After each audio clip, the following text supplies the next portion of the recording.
Hi everyone and welcome to the Couch Buddies. I am Blade. And I'm DJ. And you are asking right now, who the hell are these guys? And yeah, DJ, who the hell are we? So who the hell are we? Yeah. To answer that question, first of all, once again, welcome and thank you for joining us on the first episode of the Couch Buddies. This might not be exactly the first episode, but we'll get to that in a moment to explain why we are here today. For those who don't know us yet, we are a retro gaming related channel. Well, although not exclusively, where we talk about the games of our childhood and the experience that brought us and what every single one of these games meant to us. Those very old games, yeah. Yeah, those games that smell like when you have something stored for a while and they smell really weird. Yeah, mold. Yeah, I think that's the word. Anyways, we've been around for some time now, and we've been already doing some content in our native language in Portuguese.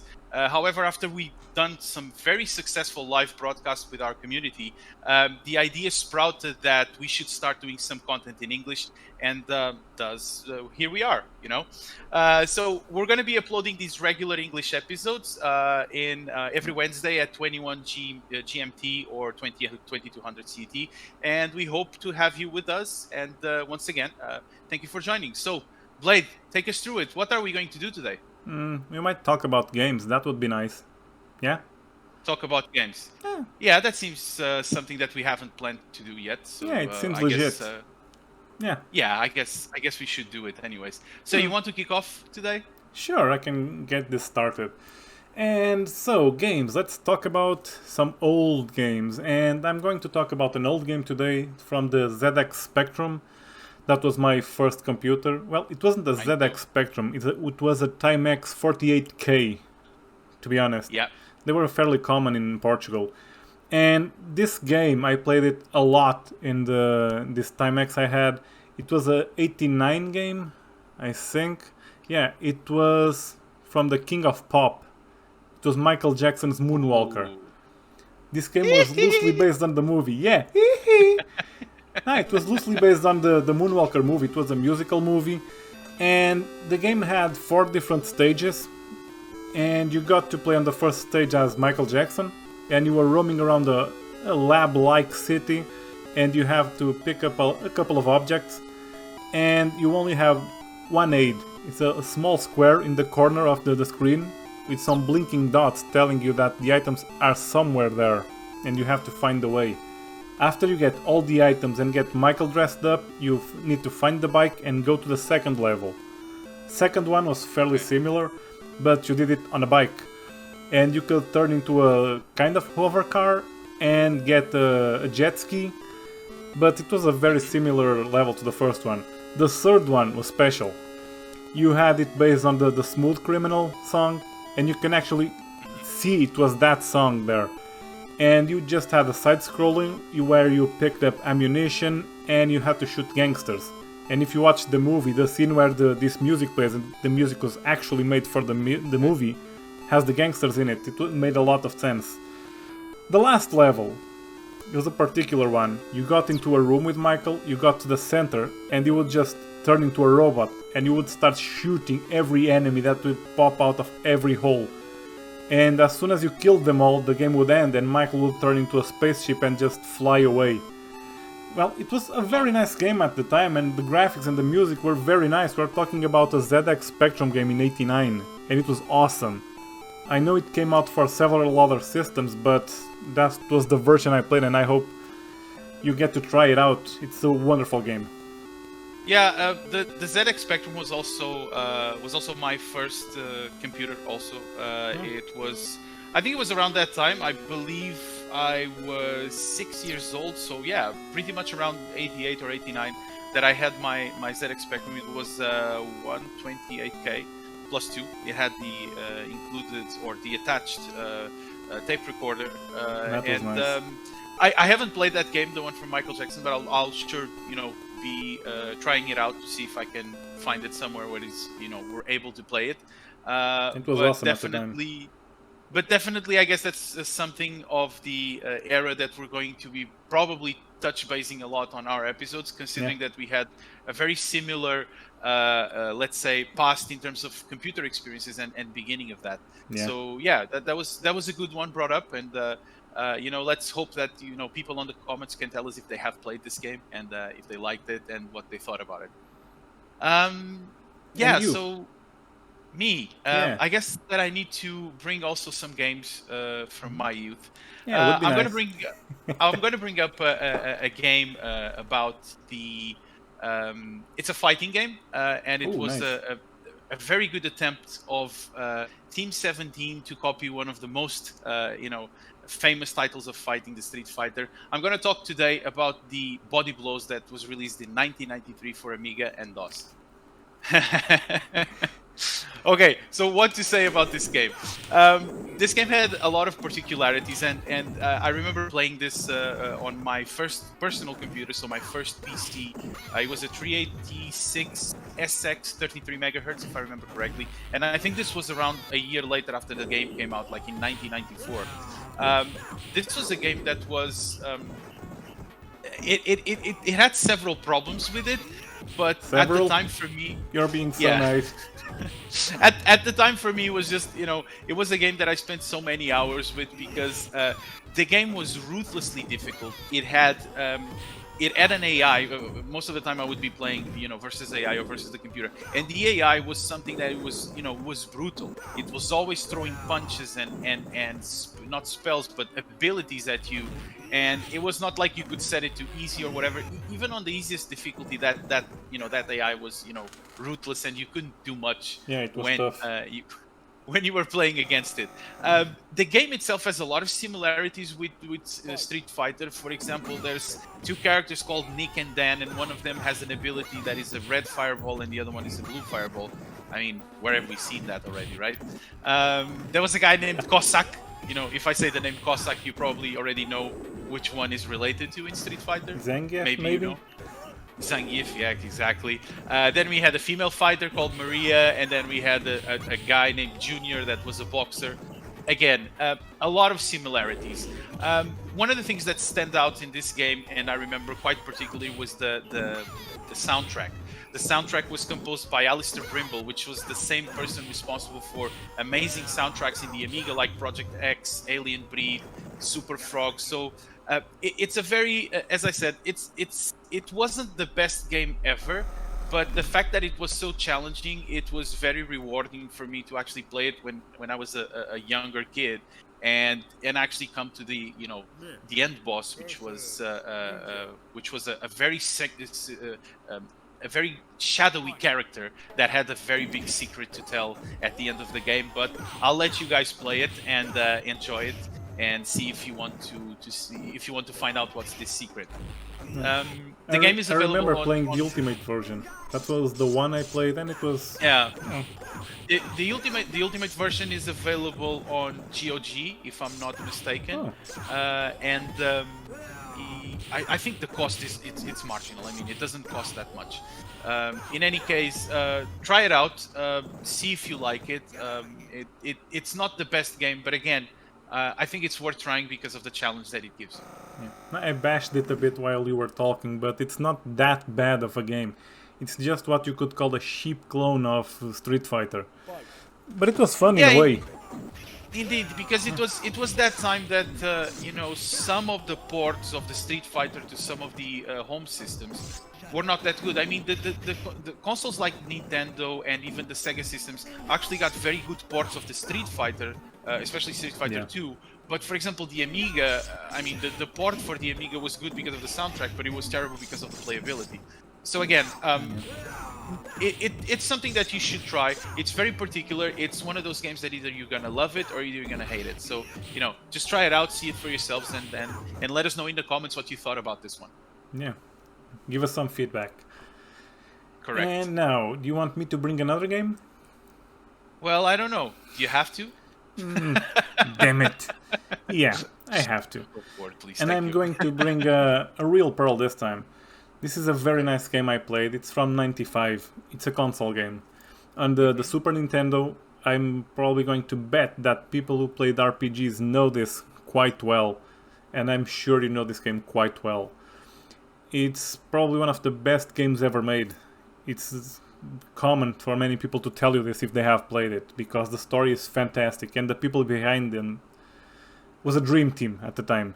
Square assembled a team to make a game, and you had some of the greatest names on the scene there. The game I'm talking about is Chrono Trigger. Okay? Oh, okay. Okay, so I haven't played it. I know the game, but I haven't played it. Another one, so you're only bringing news to me. So go ahead, let us know about it. no, you had a special team making this one. It had 3 people in it. That was called the Dream Team by Square. It had Hironobu Sakaguchi. That was one of the main people behind the Final Fantasy series. You had Yuji Horii. That was the main person behind the Dragon Quest. And you have the unforgettable Akira Toriyama from Dragon Ball. Everyone knows Dragon Ball. Yeah. And they made this pearl of a game. You had a world where you started in the year 1000. And it's important that you know the year, because you will travel a lot in time in this game. And you played this character called Chrono. And you had a friend, an engineering friend called Luca. And you meet this girl called Marl, that is the princess in the kingdom. And she has this pendant with her that you will understand what it's for a bit later on. And you have the annual fair going on, and you go with her to meet your friend Luca and try her teleporter.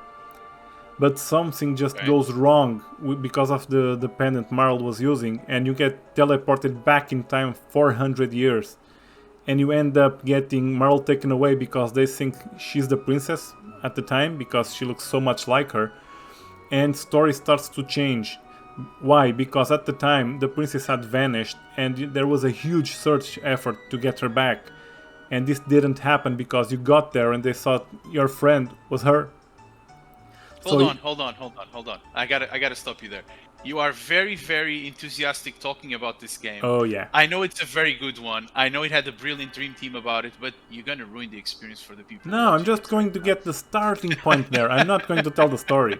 I'm just going to let everyone know that after this, you just need to fix this. You get your first friend in the game, and you eventually do something to fix this and get back to your time, and you get taken away because you kidnapped the princess.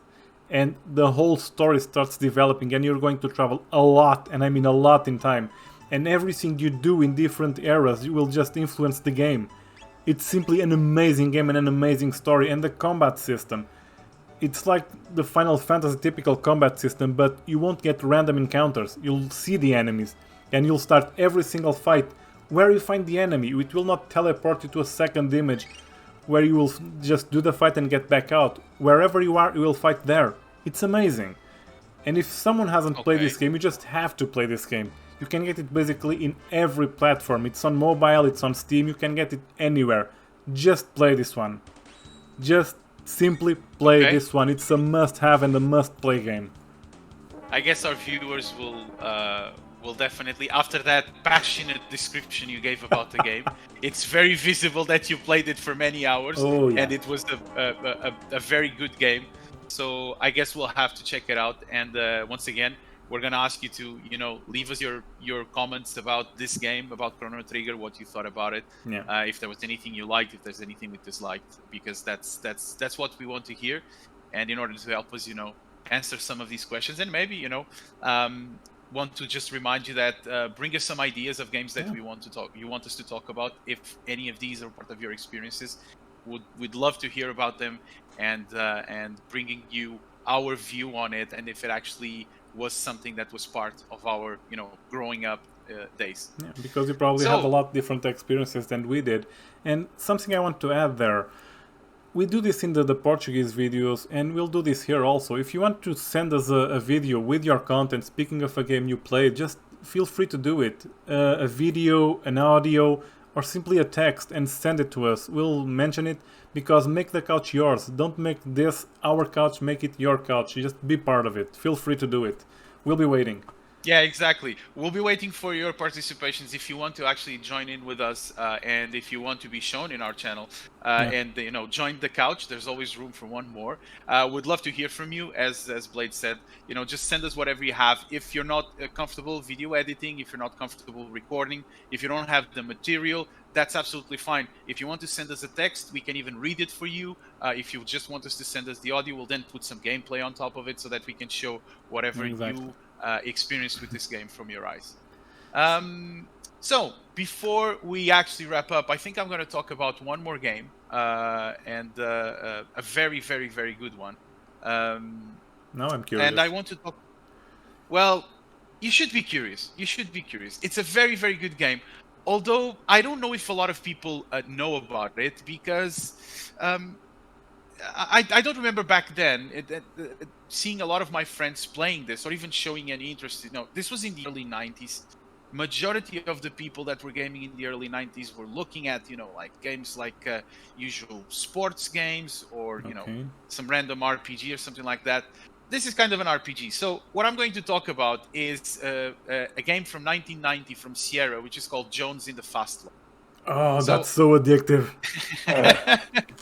It is a great game. It's an amazing game. Simple but addictive. It was the concept itself of the game was like, it was kind of like a board game, but it was a basic life simulator. I think that Maxis actually took the idea here. Sorry, not Maxis, the creators of The Sims actually Maxis, it was Maxis. Okay, I was right. I think so. I don't know what happened. I was thinking about Maxis and I was remembering like Transport Tycoon and games like that. Again, it's the same thing. So this is a basic life simulator. The idea around this game is that you are thrown in the world, you find a job, you get paid, you study to improve your skills, you get a better job, you get better paid, and you get a better plan, a better place to live, and etc., etc., etc. So the whole game itself, the concept is you can play it alone, where basically the game runs in periods of weeks. Every week you have to work, you have to eat, you have to, well, you don't have necessarily to study. If you want to improve, then you will have to. And then you have to basically make money to pay rent, you have to save some time to eat, and you have to save some time to rest. Otherwise, you start having other complications. For example, if you don't eat in a specific week, then when the next week starts, what's going to happen is you're going to have less time available for your tasks. That means including work and eating and so on and so forth. If you don't get a lot of happiness, like for example attending other events like concerts or something like that, you can buy those tickets to do that. Then you start getting regular visits to the doctor because you're not well. So the game itself, it's very basic. I mean, graphically, it's nothing special. It's just basically a board, and the board has a circular path, and then around that circle are the things you have to attend: your work, the employment office to get a job, the university to study, the Monolith Burger, which is called the place where you can eat. Actually, that's a very good one. So and that's basically it. The game doesn't have a lot to it, but what I found that it was really interesting about it is that we can, what you can do is actually, you can follow different career paths. For example, if you're studying, you could, for example, studying the path of business administration and be a manager at the bank somewhere, or you could choose the path of engineering to, for example, be an engineer at the factory. Although the manager pays more, but you can still make a life about this. Then you could save some money, for example, to buy appliances for your home so that you could enjoy your space a little bit more, and thus increasing the happiness. Overall, the game itself wasn't the part of, or the goal of it wasn't to be difficult. It was just to give you different paths. And then if you wanted to do something, then just play alone. You could play with your friends. It supports up to 4 players locally, or you could play against the computer, against Jones, which is the mascot of the game. And it provides an interesting challenge how to compete with him in certain areas, such as the job or the studies or anything else like that. No, it was a very fun game. I remember it, and I remember doing one thing specifically in every game, that was, before you got to the weekend, just go to the bank, deposit all your money, then get to the weekend, because you would always spend money in the weekends unless it was in the bank. Sometimes it was a large amount of money. Sometimes I was seeing there. You went on a cruise with someone, but it wasn't really a cruise. It was a boat trip, and then at the end, $79 for a boat trip. I mean, this was back in Man, there 1990. was I don't know worse. I don't know if a trip in the US would cost $79 at that time. But today, that's expensive. I guess that the boat trip for $79, it's expensive. But that was a good thing. There was also a lot of, another thing about you mentioning the bank. But the bank wasn't the safest thing either, because I've seen this a lot of times, that you would deposit the money there, and sometimes there was a burglar that would come in and take the money that you had in your savings. And even in your house and take your appliances. Yeah, exactly. But if you rented the high security apartment, which is not the dump that you usually start living in when the game starts. Yeah. The high security apartment was really, really great. That was a good one. Thanks for bringing that up. That was an awesome game, and it was very addictive. Weekend. I didn't remember about the weekend part. I'm surely gonna play that, and I'm gonna try to deposit the money every week before. Yeah, be sure to do that. Anyways, that was a very nice game to bring there. I remember playing it a lot, and I mean a lot back then. It was very nice. I guess we spent a lot of hours with these and many others that we're gonna keep talking about in our future episodes. Be reminded that, as we said, it's going to be we're going to have these episodes available every Wednesday at 21 GMT. And DJ, we're not gonna call it episodes. We're gonna call it Couchisodes. Exactly. The name is not an episode. We'll not mention that from here onwards. It's the Couchisode. The Couchisode. And we welcome everyone to join us, the Couchisode. Yeah, be with us. Just to wrap up on things, sorry about that. Participate with us, as we said earlier on today.